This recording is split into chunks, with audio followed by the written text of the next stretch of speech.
वो लोग जो लोग टीम आई थी उनको कंटेंट का ठीक है रिपोर्ट आया, हमने रिपोर्ट देखा नहीं है। लेकिन अगर आप कह रहे हैं कि ऐसा कोई रिपोर्ट आया है तो पहली बात है कि ये कंटेंट कहाँ से मिला, राष्ट्रीय मानवाधिकार आयोग को ये जानकारी कहाँ से मिली, स्वयं उन्होंने घूम के कोई जानकारी प्राप्त की या फिर कहीं से कंटेंट उनको मिला, कहाँ से कंटेंट मिला, तो इन सब चीज़ों की जांच की आवश्यकता है। नमस्कार, आप देख रहे हैं न्यूज़ फॉर नेशन। मैं आपके साथ तबजीत सिंह। छपरा जहरीली शराब कांड में जिस तरह से लोगों की मौत हुई है और वहीं बात करें तो राष्ट्रीय मानवाधिकार के द्वारा इस पर जांच किया गया था और साफ तौर पर बीजेपी के जो एमएलसी हैं साफ तौर पर कह रहे हैं कि जो बिहार सरकार है वो आंकड़ों की जो है वो छिपा रहे हैं और साफ तौर पर राष्ट्रीय मानवाधिकार का रिपोर्ट आया है कि इसमें 32 लोगों की रिपोर्ट बिहार सरकार द्वारा छुपाया गया है।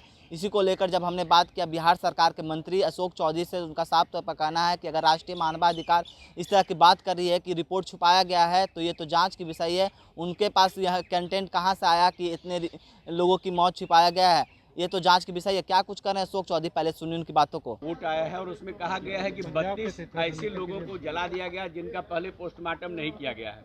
देखिए, ये है कि राष्ट्रीय मानवाधिकार आयोग के कंटेंट कहाँ से मिले, वो लोग जो लोग टीम आई थी उनको कंटेंट का ठीक है रिपोर्ट आया, हमने रिपोर्ट देखा नहीं है। लेकिन अगर आप कह रहे हैं कि ऐसा कोई रिपोर्ट आया है तो पहली बात है कि ये कंटेंट कहाँ से मिला, राष्ट्रीय मानवाधिकार आयोग को ये जानकारी कहाँ से मिली, स्वयं उन्होंने घूम के कोई जानकारी प्राप्त की या फिर कहीं से कंटेंट उनको मिला, कहाँ से कंटेंट मिला, तो इन सब चीज़ों की जांच की आवश्यकता है। और अगर इस तरह की कोई बात हुई होगी तो जिन पदाधिकारियों ने इस तरह की घटना को रूप दिया है, अगर ये बात राष्ट्रीय मानवाधिकार आयोग का सही है तो उस पर कार्रवाई की जाएगी, उन लोगों के ऊपर कार्रवाई की जाएगी। क्योंकि कंटेंट जो सरकार के पास आती है वो तो जिले के जो पदाधिकारी लोग होते हैं वो कंटेंट सप्लाई करते हैं और जो प्रदेश की जो टीम जाती है वो कंटेंट देती है।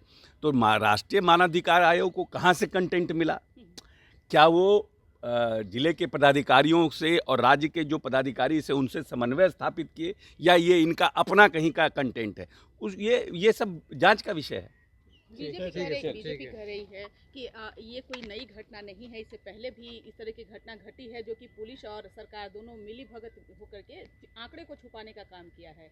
ये हम तो नहीं लगता है कि इस तरह के आंकड़ों को छुपाने का काम हम लोग करते हैं। और हम लोग तो जो इस तरह के मतलब कोई घटना अगर हो जाती है, चाहे रोड एक्सीडेंट हो या कोई अगजनी हो या ओलावृष्टि हो, तो हम लोग ऐसी चीज़ों में तो डीबीटी ट्रांसफ़र करते हैं।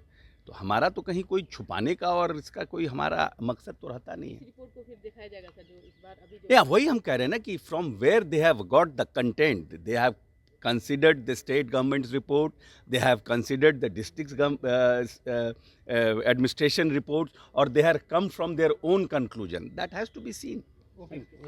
तो आपने साफ तौर पर सुना अशोक चौधरी का, उनका साफ तौर पर कहना है कि जिस तरह से जहरीली शराब में लोगों की मौत हुई है छपरा जहरीली शराब कांड में, अगर इसमें जो मृतकों की रिपोर्ट है वो छुपाया गया है तो जो राष्ट्रीय मानवाधिकार रिपोर्ट दिखा रहे हैं इस पर जांच के विषय है। उनके पास कहां से कंटेंट आया ये सब जांच होगा, अगर ऐसा होता है तो उन पर कार्रवाई होगी। इस तमाम खबरों को बना रहा है न्यूज़ फॉर नेशन के साथ। नमस्कार।